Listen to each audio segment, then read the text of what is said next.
Most of us believe that humanity's greatest stories emerged relatively recently in our history. We think of Homer's Odyssey, Norse mythology, or biblical narratives as ancient. But what if I told you there exists a tale that predates them all? A story etched into clay tablets over 4,000 years ago that explores the very essence of what it means to be human. The Epic of Gilgamesh isn't merely an ancient text. It's the first great narrative of human civilization, and its themes of friendship, mortality, and the search for meaning continue to resonate with us today. Picture a world where kings weren't just political leaders, but divine beings, part god, part human, who commanded both fear and reverence. Gilgamesh ruled the mighty city of Uruk in ancient Mesopotamia, in what we now call Iraq. According to the surviving clay tablets, he was 2/3 divine and 1/3 human, blessed with extraordinary strength and abilities far beyond ordinary mortals. Uruk stood as a marvel of early civilization, encircled by massive walls. Built under Gilgamesh's command, it represented one of humanity's first great urban centers. These imposing fortifications didn't just protect the citizens, they symbolized the king's power and ambition. Yet, despite his divine heritage and unmatched strength, Gilgamesh was not beloved by his people. He ruled with tyranny, exploiting his subjects without mercy. He demanded backbreaking labor for his building projects and, most notoriously, claimed the first night with every new bride before her husband could consummate the marriage. Oppressed by their god-king's cruelty, the people of Uruk cried out to the heavens for salvation. The gods, hearing their lamentations, devised a solution. They would create a counterforce to Gilgamesh, a being equal in strength who could challenge the tyrant king and restore balance to Uruk. Thus, Enkidu was born, a wild man formed from clay and saliva, covered in hair, who lived among the animals of the steppe. Enkidu knew nothing of civilization. He drank from streams alongside gazelles and ran free through the wilderness. He was nature personified, untamed, innocent, and powerful. When hunters from Uruk encountered this wild man disrupting their traps and freeing captured animals, they reported his existence to Gilgamesh. The king, intrigued by tales of this powerful being, sent Shamhat, a temple priestess, to tame him. For 6 days and 7 nights, Shamhat used her charms to civilize Enkidu, introducing him to human pleasures, language, and customs. When he tried to return to his animal companions afterward, they fled from him. He had become too human to belong in their world any longer. Shamhat guided Enkidu to Uruk, where destiny awaited him. As he walked through the bustling streets, he witnessed firsthand the oppression that Gilgamesh inflicted upon his people. Learning of the king's practice of claiming new brides, Enkidu's sense of justice was outraged. When Gilgamesh arrived at a wedding to exercise his right, Enkidu blocked his path. The confrontation that followed shook the very foundations of Uruk. 2 titans locked in combat, neither yielding, their strength perfectly matched. The city watched in awe as walls cracked and dust rose from their battle.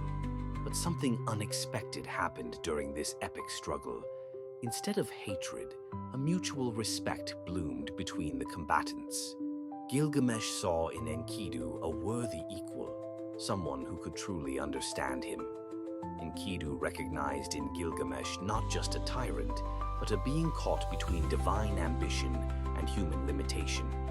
Their fight ended not with victory or defeat, but with the forging of an unbreakable bond. From enemies, they transformed into brothers, inseparable companions ready to face the world's challenges together. Gilgamesh's tyranny softened, and for the first time, he found someone who could fill the emptiness within him. Yet, friendship alone couldn't satisfy Gilgamesh's restless spirit. The king yearned for something greater, immortal fame and glory that would echo through the ages. He proposed a dangerous expedition to the distant cedar forest, home to precious timber and protected by the fearsome guardian Humbaba. This was no ordinary monster. Humbaba was a creation of the gods themselves, with breath of fire and a face that inspired terror in all who beheld it. The forest he guarded was sacred ground, not meant for human intrusion. The elders and priests of Uruk warned against this foolhardy mission, but Gilgamesh's determination was unshakable. Enkidu, though knowing the dangers better than anyone, pledged to stand by his friend's side. Before departing, they sought the blessing of Shamash, the sun god, who granted them divine winds to aid in their quest. Their journey was arduous, crossing scorching deserts, scaling treacherous mountains, and fording raging rivers. Each night, Gilgamesh was plagued by ominous dreams that Enkidu interpreted as both warnings and promises of success. When they finally reached the cedar forest, the air grew heavy with supernatural presence. The massive trees seemed to watch the intruders, and an eerie silence blanketed the sacred grounds. Then Humbaba emerged, a colossal figure with eyes like flames and skin like stone, his roar splitting the air like thunder. The battle was ferocious. Humbaba attacked with devastating force, but with Shamash's divine winds hampering the monster's movements, the heroes gained the upper hand.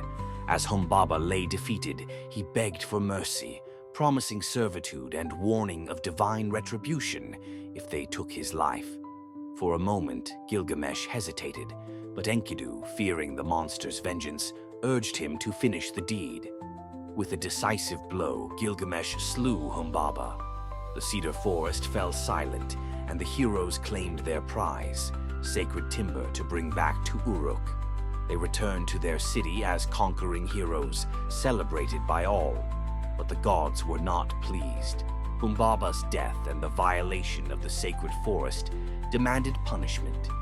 In council, the deities decreed that one of the companions must die, and they chose Enkidu. The wild man who had become civilized now lay on his deathbed, struck down by a wasting illness. In his fevered state, he cursed his fate, cursed Shamhat for bringing him into the human world, cursed the cedar gates he had helped create, cursed his very existence. But as death approached, Enkidu found peace. He blessed those who had shaped his journey and accepted his destiny. For 12 days he suffered while Gilgamesh refused to leave his side, desperately pleading with every god to spare his friend.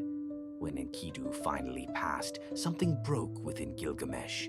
The mighty king who had never known fear now faced a terror greater than any monster, his own mortality. If Enkidu, his equal in strength, could die, then death would surely claim him too. Consumed by grief and existential dread, Gilgamesh abandoned his kingdom. Dressed in animal skins, he wandered into the wilderness, determined to find the one man who had escaped death, Utnapishtim, the survivor of the Great Flood. His journey took him to the very edges of the world. He crossed the mountains guarded by scorpion people, raced through the pitch-black tunnel where the sun traveled at night, and navigated the waters of death to reach Utnapishtim's distant shore. When Gilgamesh finally stood before the immortal man, he begged to learn the secret of eternal life. Utnapishtim regarded him with sympathy and shared his story, how the gods had once decided to destroy humanity with a catastrophic flood, how he had been warned by the god Ea to build a massive boat, and how after the waters receded, the gods granted him immortality as a reward for preserving life. But Utnapishtim offered Gilgamesh a challenge. If he could conquer sleep, death's cousin, for 6 days and 7 nights, perhaps he might deserve immortality too. Exhausted from his journey, Gilgamesh failed immediately, falling into a deep slumber. When he awoke, Utnapishtim showed him loaves of bread that had been placed each day while he slept, physical proof of his failure. As Gilgamesh prepared to return home empty-handed, Utnapishtim's wife took pity on him and revealed one last hope: a plant growing at the bottom of the ocean that could restore youth. With renewed determination, Gilgamesh dove into the depths and retrieved the thorny plant. But fate had one final lesson to teach him. While resting on his journey home, a serpent slithered out from the darkness and stole the plant, shedding its skin as it departed, taking for itself the renewal that Gilgamesh had sought. In that moment, a profound realization washed over the king. Death was inevitable for all humans, no matter their strength or accomplishments. The immortality he sought could not be found in eternal life, but in the legacy he would leave behind. Returning to Uruk, Gilgamesh looked upon his city with new eyes. The walls he had built, the temples he had raised, the laws he had established, these would endure long after his body returned to dust. His name would live on in stories told by generations yet unborn. Standing atop his mighty walls, Gilgamesh surveyed his kingdom as the sun set on the horizon. He was no longer the arrogant tyrant who defied the gods, but a wise ruler who understood his place in the great cycle of existence. He had found peace not in escaping death, but in accepting it as part of the human journey. The Epic of Gilgamesh speaks to us across 4 millennia because it captures the essence of what makes us human. Our connections to others, our fear of death, our search for meaning, and ultimately, our acceptance of our place in the universe. It reminds us that true immortality lies not in defying nature, but in the marks we leave upon the world and in the memories of those who come after us. If you enjoyed this journey into humanity's oldest written story, leave a like and subscribe to the channel. Thank you for watching.